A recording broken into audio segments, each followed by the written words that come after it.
Witam. Dzisiaj chciałbym Wam pokazać kompletną nowość, czyli pierwszą taśmową ostrzałkę elektryczną firmy Taidea o symbolu TG2002.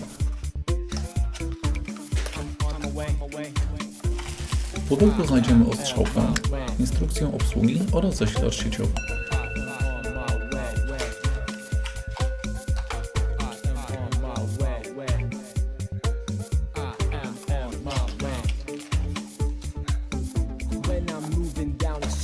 And I'm rocking to the beat. I'm on my way. I'm on my way. I'm on my way. I'm on my way. When I'm riding on the train and entertaining thoughts in my brain, I'm on my way. I'm on my way. I'm on my way. Pod spodem znajduje się skuteczna taśma oraz pędzelek do czyszczenia ostrzałki. W komplecie testujemy 4 taśmy o gradacjach 120, 320, 600 oraz 1000.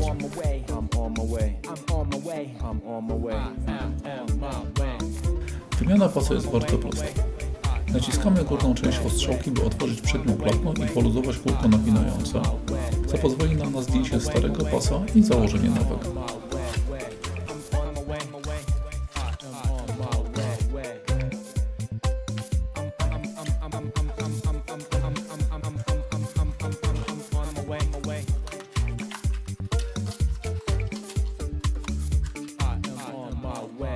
When I ride that elevator up into the skyscraper, I'm on my way. I'm on my way. I'm on my way. I'm on my way.